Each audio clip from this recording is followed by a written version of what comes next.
Hello everyone, welcome to Edutap. जैसा कि आप सभी को पता है कि मैं यहाँ पर आपके लिए फाउंडेशन सीरीज लेकर आई हूँ, जिसमें हम आरबीडब्ल्यूएम से रिलेटेड जितने भी इंपॉर्टेंट कॉन्सेप्ट्स होते हैं उसको देखते हैं और साथ के साथ ये भी देखते हैं कि प्रीवियस ईयर में उससे रिलेटेड किस तरीके के क्वेश्चंस आए थे और आने वाले एग्जाम में हमें किस तरीके के क्वेश्चंस इससे देखने को मिल सकते हैं।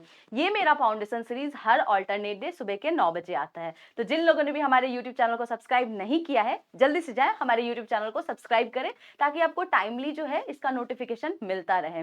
आज मैं यहाँ पर आप लोगों के लिए एक बहुत ही इंपॉर्टेंट कॉन्सेप्ट को लेकर आई हूँ, जिससे एग्जाम में न्यूमेरिकल्स तो पूछे ही जाते हैं और ये काफी लोगों के लिए एक पेन पॉइंट होता है, क्योंकि उनको यहाँ पर कॉन्सेप्ट क्लियर ना होने की वजह से ये न्यूमेरिकल जो है वो सॉल्व नहीं कर पाते हैं और उनके लिए ये काफी ज्यादा एक बर्डन सा लगता है। तो चलिए आज उनके पेन पॉइंट, उनके बर्डन, सारी चीजों को यहाँ पर खत्म करते हैं और आज हम यहाँ पर उस न्यूमेरिकल रिलेटेड जो हमारे कॉन्सेप्ट्स होते हैं, फॉर्मूला होते हैं, आज उन सबको एक एक करके देखेंगे। तो आज मैं यहाँ पर आपके लिए मॉड्यूल ए का चैप्टर 4 लेकर आई हूँ, जिसमें आज हम लेवल्स ऑफ प्रॉफिटेबिलिटी को पढ़ेंगे।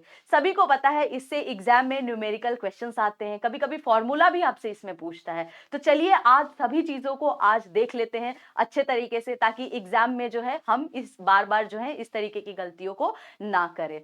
तो सबसे पहले यहां पर लेवल्स ऑफ प्रॉफिटेबिलिटी को समझने से पहले आप ये समझ लो कि प्रॉफिटेबिलिटी क्या होता है। प्रॉफिटेबिलिटी का मतलब होता है किस तरीके से जो है किस तरीके से आप अपने बिजनेस को मेजर करते हो, कितने वेल तरीके से आप अपने बिजनेस को चलाते हो ताकि आपको एक प्रॉफिट जनरेट हो सके, उसे हम प्रॉफिटेबिलिटी बोलते हैं। इसको एग्जांपल से समझते हैं। जैसे मान लो दो पर्सन है, एक है पर्सन ए और एक है पर्सन बी। पर्सन ए और बी दोनों के जो है समोसे की दुकान है, ठीक है, दोनों समोसा बेचता है। अब यहां पर देखोगे कि जो टोटल एक दिन में पर्सन ए जो है 1000 रुपए का समोसा बेच लेता है।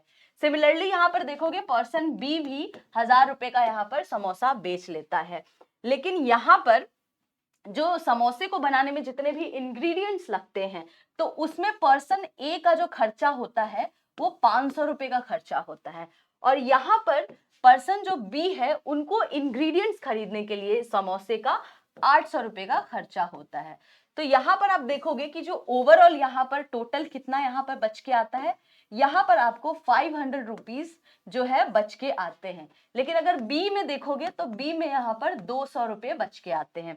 तो अगर मैं ए को और बी को कंपेयर करूं तो ए की प्रॉफिटेबिलिटी ज्यादा है कंपेयर टू बी, यानी कि ए जो है अपने बिजनेस को अच्छी तरीके से, वेल तरीके से, इफिशिएंट तरीके से चला पा रहा है, जिसकी वजह से उसको अच्छा यहाँ पर इनकम जनरेट हो रहा है और उसके बिजनेस में उसको प्रॉफिट हो रहा है। यहीं पे बी का आप देखोगे, क्योंकि उसको इतने ज्यादा जो है इसकी कॉस्टिंग लग जा रही है इंग्रेडिएंट्स में कि इसके पास जो है ज्यादा प्रॉफिट निकल के नहीं आ रहा है।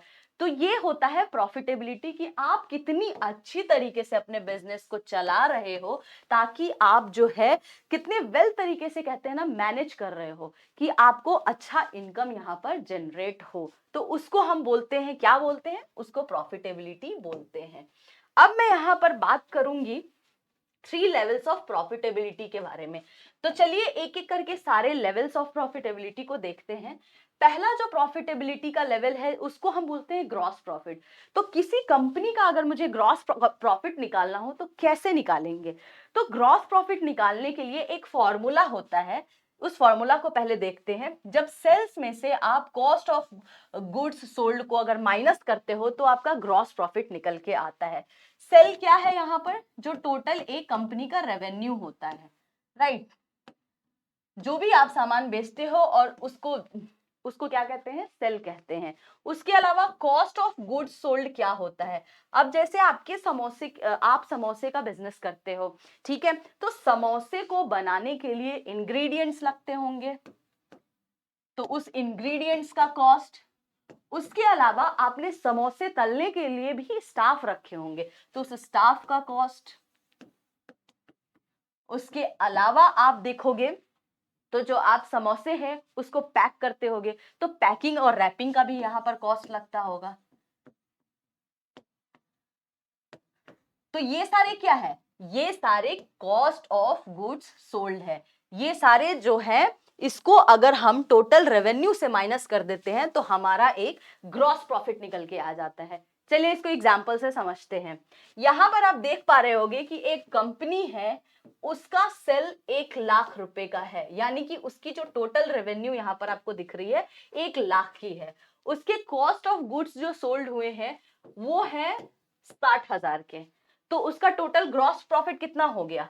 तो जब आप 1 लाख में से 60,000 को माइनस कर दोगे तो जो हमारे पास बचता है यानी कि जो 40,000 है वो एक कंपनी का ग्रॉस प्रॉफिट है। ठीक है, चलिए दूसरा देखते हैं।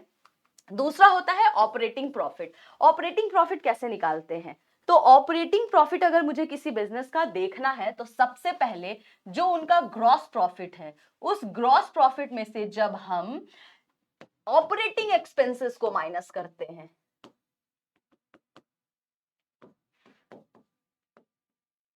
तो हमारा क्या निकल के आता है? ऑपरेटिंग प्रॉफिट निकल के आता है। ऑपरेटिंग एक्सपेंसेस को हम दूसरा सेलिंग, जनरल एंड एडमिनिस्ट्रेटिव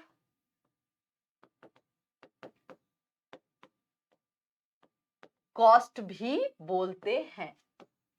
कभी कभी जब एग्जामिनर को थोड़ा सा अपने क्वेश्चन को ट्विस्ट करना होता है तो वो क्या करते हैं, यहाँ पर ऑपरेटिंग एक्सपेंसेस ना लिखकर SG&A लिख देते हैं, या कभी कभी क्या करेंगे SG&A ना लिख के ऑपरेटिंग कॉस्ट, ऑपरेटिंग एक्सपेंसेस लिख देंगे। तो आपको यहाँ पर बिल्कुल भी कंफ्यूज नहीं होना है, दोनों के दोनों सेम चीज है।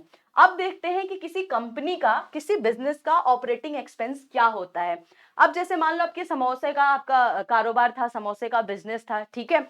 तो अब जो आपने बिजनेस करने के लिए आपका एक, वहां पर आपने एक एरिया में अपना रूम लिया होगा, है ना, तो उसका रेंट लगता होगा, ठीक है। उसके अलावा जो है इलेक्ट्रिसिटी बिल लगती होगी वहां पे, साथ के साथ आप मार्केटिंग करते होगे तो मार्केटिंग भी यहाँ पर उसकी बिल लगती होगी।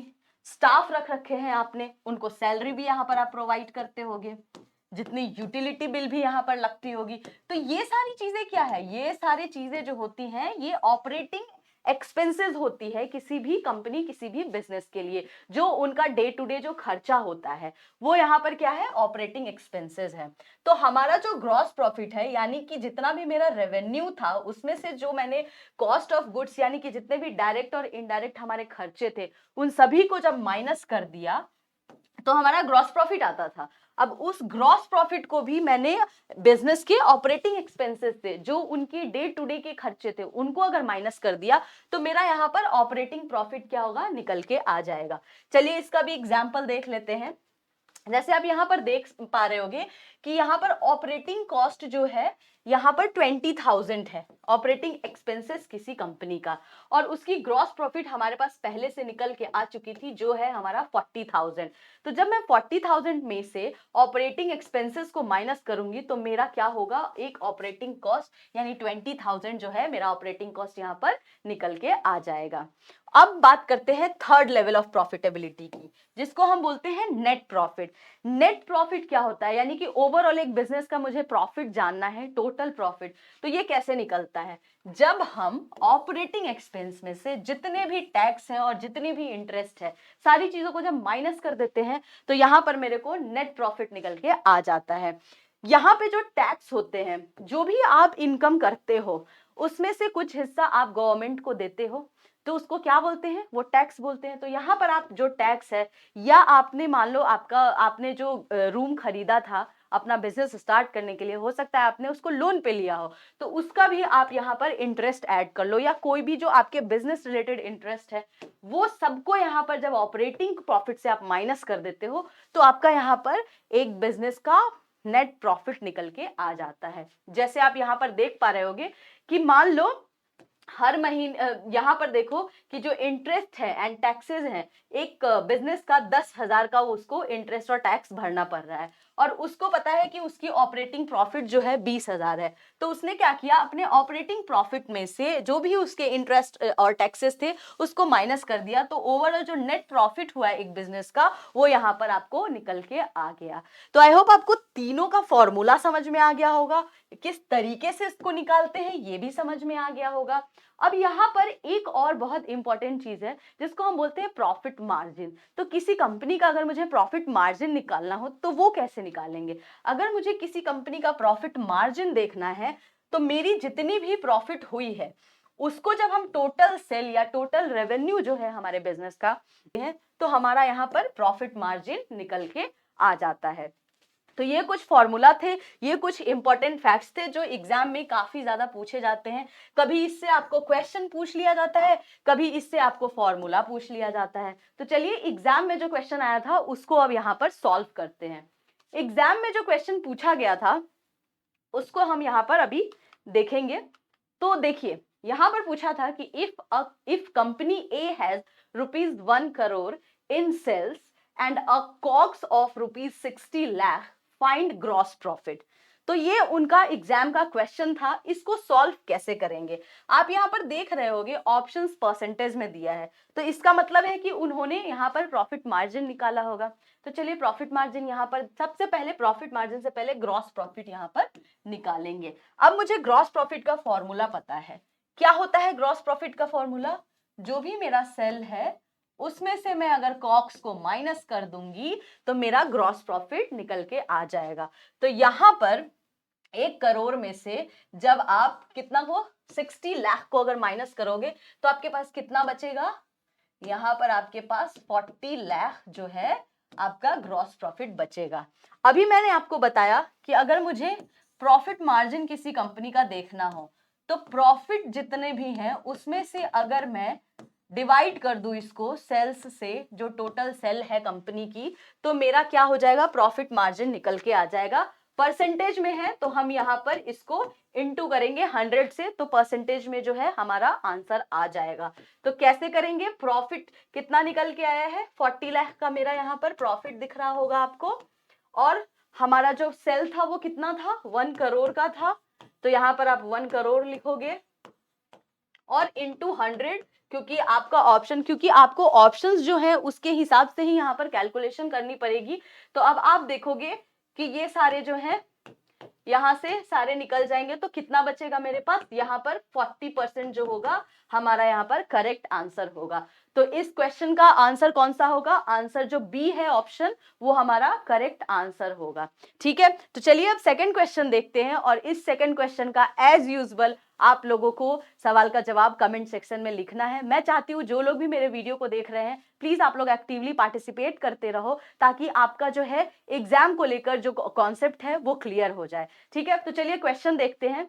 क्वेश्चन, और ये भी एग्जाम में आया हुआ क्वेश्चन है, तो काफी इंपॉर्टेंट क्वेश्चन है, ध्यान से पढ़िए, और इसका जो है क्वेश्चन का आंसर मुझे चैट बॉक्स में कमेंट सेक्शन में जरूर आप लिखोगे। What is the equation used to determine operational profit?